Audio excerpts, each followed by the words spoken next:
Notre invité Edwy Plenel, mon confrère et cofondateur de Mediapart et président de Mediapart, bonjour. Bonjour. Merci d'être avec nous. Vous êtes venu pour défendre les musulmans. Vous allez nous expliquer, les musulmans de France, je parle. Oui, les musulmans, quelle que soit d'origine, de culture, de croyance, contre la stigmatisation. Contre la stigmatisation. Mais je voudrais que nous regardions l'actualité ensemble.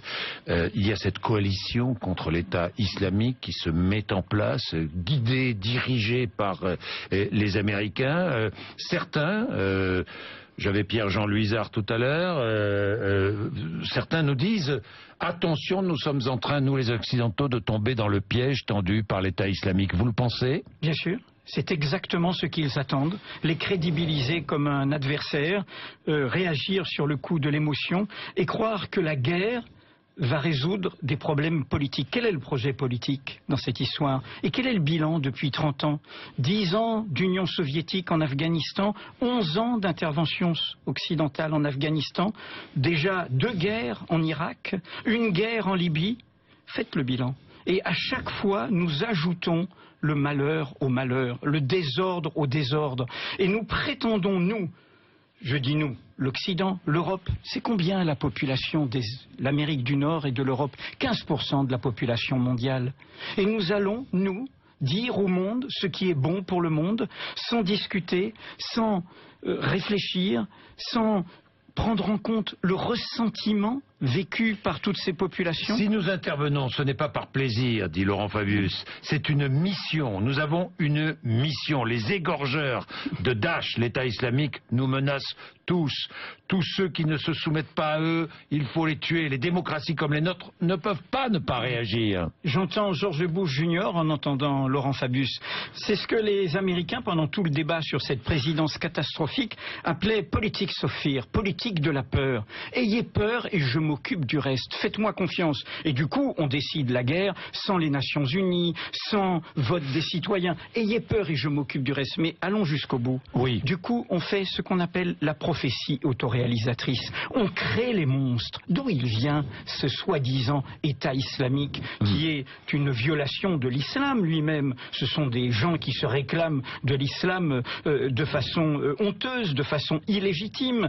Et d'où il vient? Il vient du désordre que nous avons créé dans un pays qui était un pays charnière, l'Irak. Vous connaissez sa situation. C'est un pays arabe et qui a comme particularité d'avoir une population majoritairement chiite et qui était dirigée, avec la dictature de Saddam Hussein, par une dictature qui était appuyée sur la minorité sunnite. Nous avons créé la guerre de religion entre sunnites et chiites. Et qui sont nos alliés dans cette affaire? Bilan d'Amnesty en 2013 sur la peine de mort. Je mets à part la Chine. La Chine, parce que c'est un secret d'État et c'est un scandale. 80% des exécutions capitales en 2013. Arabie Saoudite, Irak et Iran. Et l'Arabie Saoudite qui soutient le régime qui a fait un coup d'État, de fait, le régime militaire en Égypte.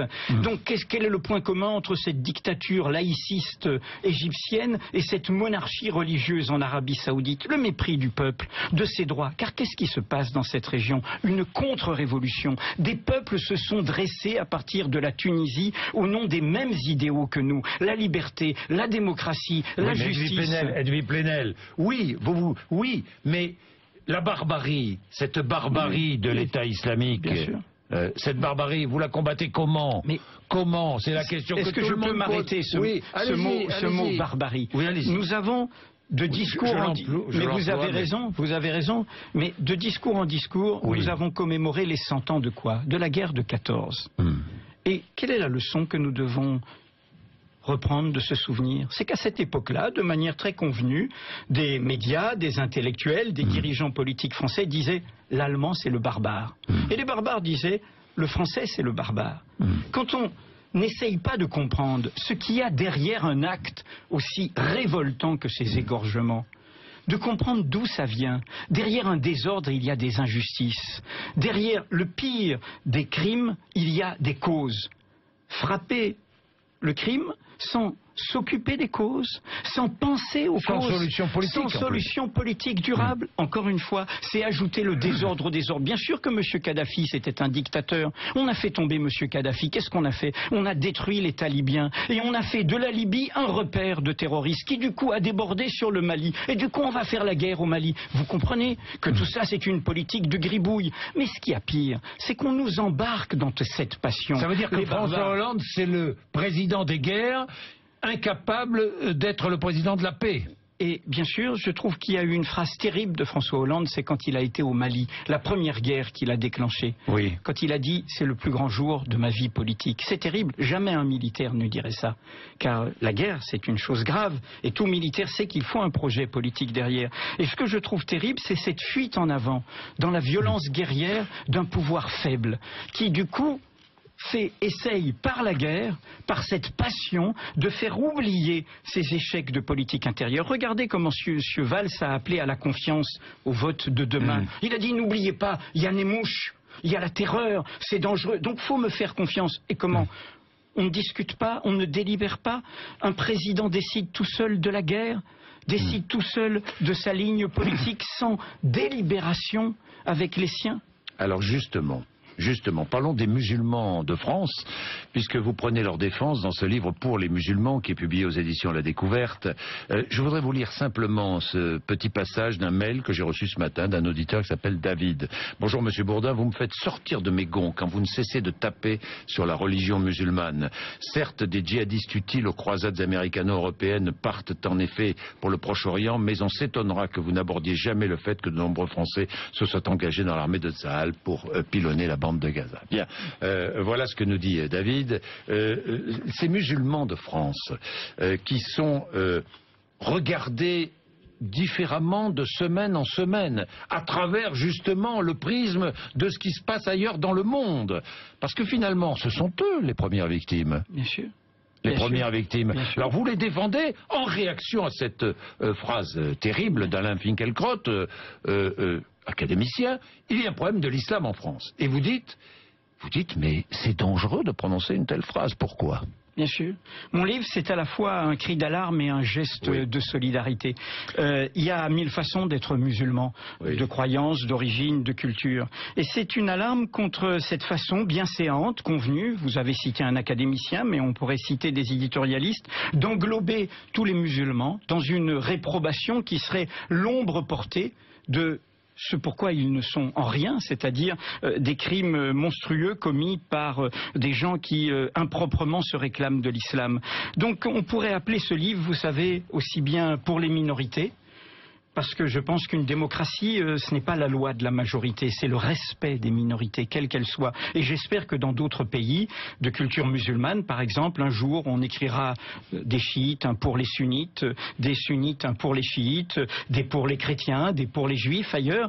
Donc ce n'est pas du tout une défense communautaire, c'est le souci d'être grand par la protection des minorités. Deuxièmement, ce livre pourrait s'appeler Pour la France. Vous savez, dans le monde d'aujourd'hui, inquiet, incertain, pour la France, c'est une immense chance d'être le premier pays musulman d'Europe.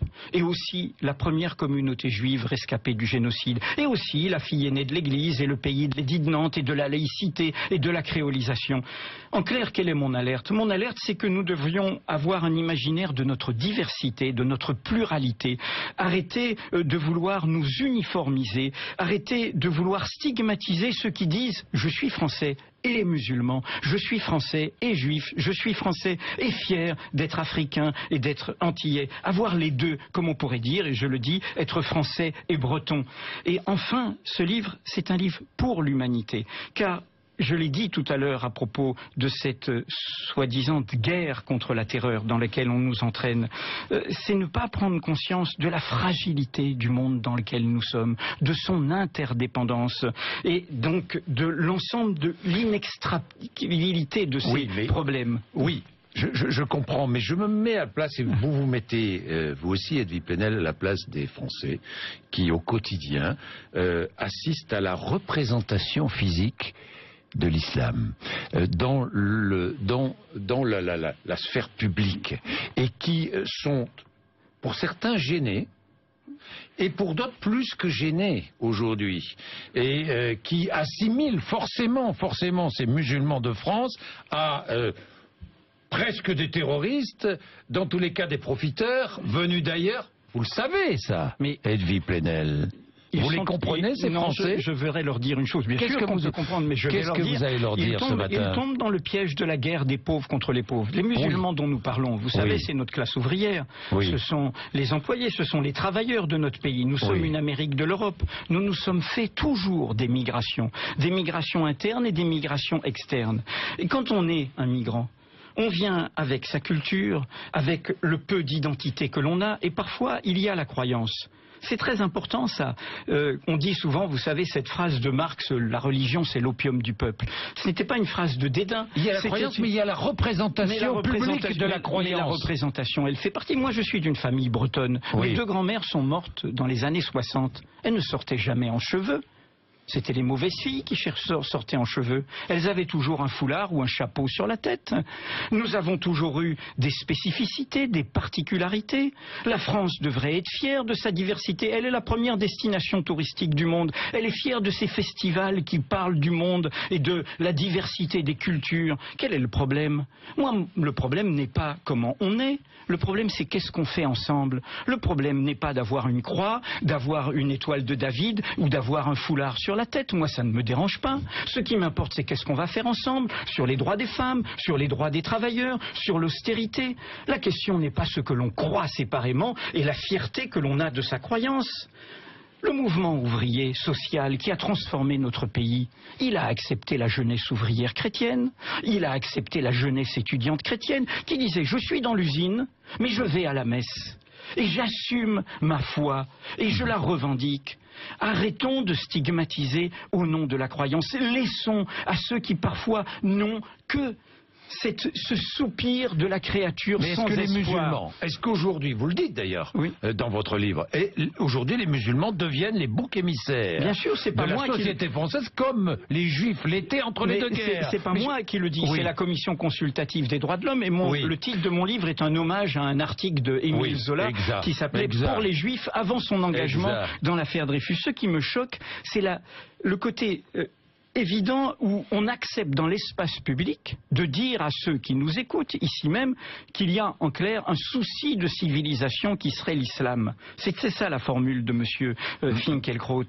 Comme si les catholiques et les protestants s'étaient pas étripés dans ce pays avant de s'accepter, comme s'il n'y avait pas eu un long anti-judaïsme chrétien qui a nourri l'antisémitisme moderne avant qu'on fasse le bilan et qu'on dise oui, la France a eu une responsabilité dans le génocide et on reconnaît à nos compatriotes juifs cette légitimité de dire je suis français et juif, les deux à la fois, pas l'un sans l'autre. Eh bien je demande la même chose pour nos compatriotes musulmans, que nous les admettions, ils sont notre histoire, ils sont le résultat de notre propre projection sur le monde, car nous sommes invités chez eux sans demander l'autorisation. Ils sont là, ils travaillent, ils créent des richesses et ils ont leur histoire, leur culture. Et ceux qui se convertissent à la religion musulmane, qui partent faire le djihad en Syrie ou en Irak. Vous avez vu, aujourd'hui, il y a une loi qui est débattue à l'Assemblée nationale pour protéger les citoyens français, puisque c'est l'objectif, contre d'éventuels actes de terrorisme, interdiction administrative de sortie du territoire, création d'une nouvelle incrimination d'entreprises terroristes individuelles, blocage des sites internet qui font l'apologie du terrorisme. Vous êtes d'accord avec ce projet de loi? Non, c'est une loi d'exception qui viole l'état de droit. C'est exactement ces lois d'opportunité. Ne doit-on pas quand même protéger le citoyen français du risque terroriste? Le terrorisme, excusez-moi, le terrorisme, c'est des actes policiers qui sont dans le cadre de la loi. On ne crée pas au nom du terrorisme une loi qui va violer les libertés de tous.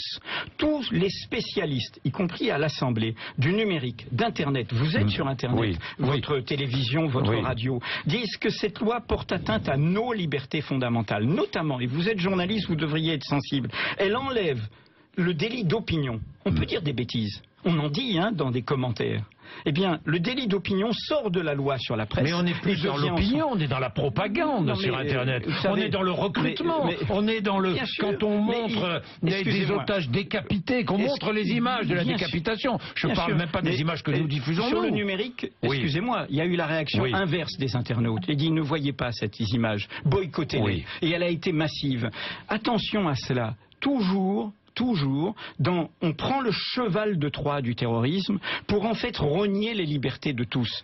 C'est une vieille histoire dans la République. Vous savez, il y a eu des terroristes au début de la République française, la Troisième République. Ils étaient anarchistes. Excusez du peu, ils ont tué un président, ils ont mis une bombe à l'Assemblée nationale. Et du coup, on a fait une loi contre la propagande anarchistes, ceux qui faisaient la propagande par le fait. On a dit ceux qui font la propagande anarchiste sont comme les terroristes qui mettent des bombes. Comment on a appelé dans les débats républicains cette loi? Les lois scélérates. On a dit qu'elle portait atteinte aux libertés. Qui l'a dit à l'époque? Un jeune conseiller d'État, qui est la figure dont devrait se revendiquer ce pouvoir actuel, c'était Léon Blum, la figure du Parti socialiste, un jeune conseiller d'État. Et les mêmes qui ont senti cela sont ceux qui ont compris que derrière cela, il y avait une atteinte où l'État commençait à devenir un État fort, un État d'exception, et du coup, ils ont pris la défense de Dreyfus en disant ce crime d'État que l'on fait contre cet homme nous concerne tous. Ce que je veux dire par là, c'est qu'on n'est pas fort en restreignant les libertés. On est fort en protégeant les libertés. Et c'est exactement l'inverse qu'est en train de faire cette loi. Un jeune Français à double nationalité. Il part faire le djihad en Grande-Bretagne, on le d'échéance de la nationalité britannique. Est-ce qu'on doit faire la même chose en France? Non, je ne suis pas. Je trouve que c'est inadmissible de rentrer dans cette idée de déchéance de la nationalité. Mais comment? Revenons sur ces soldats perdus. Oui, revenons ces soldats perdus, ces jeunes. Revenons sur ces jeunes.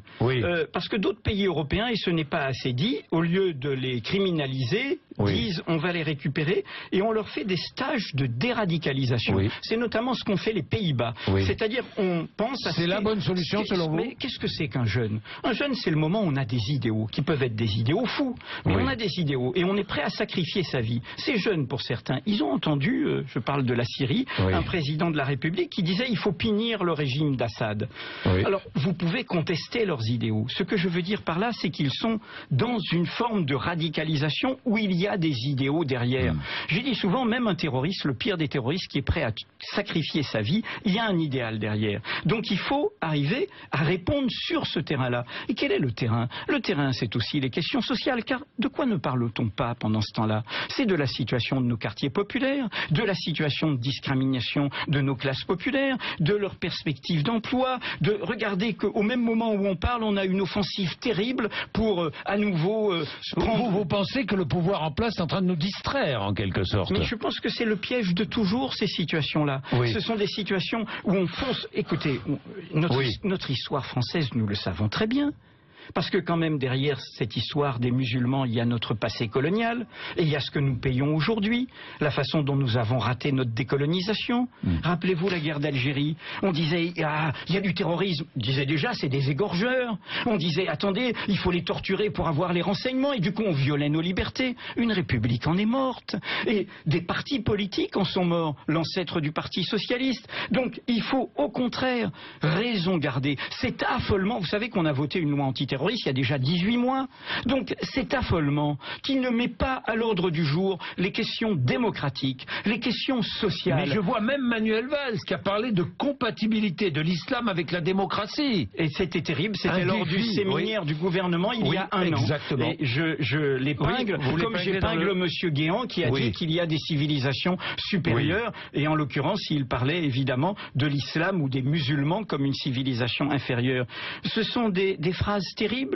Bien sûr que les cultures, quelles qu'elles soient, sont compatibles avec la démocratie. Mais quelle est la on n'essentialise pas comme ça. Oui, mais je renverse la question. Quelle est la responsabilité des musulmans de France? Quelle est leur responsabilité? Les musulmans de France, vous venez d'employer un pluriel. Pourquoi vous en faites un bloc? Les musulmans, il y en a en tout genre, comme vous et moi. Il y en a de gauche, de droite. Il y en a. Voilà, donc il y a une diversité. La laïcisation, c'est l'accès à cette diversité, d'être des citoyens. Il y a des familles musulmanes de culture culture d'origine ou de croyance dans lesquelles certains font le ramadan, d'autres sont avec ont épousé ou vivent avec des Français d'origine chrétienne, et ainsi de suite. Mais ils se sont réunis pour dénoncer. Ça a eu peu d'écho d'ailleurs vendredi. Je le regrette. Ils se sont réunis pour dénoncer les actes barbares. Mais ils pensent comme vous et moi. Pourquoi sont-ils si mal entendus? Pourquoi sont-ils si mal entendus dans ce pays? Parce qu'on ne leur demande qu'une chose, c'est d'abord de montrer patte blanche. Et nous, pourquoi ai-je fait ce livre?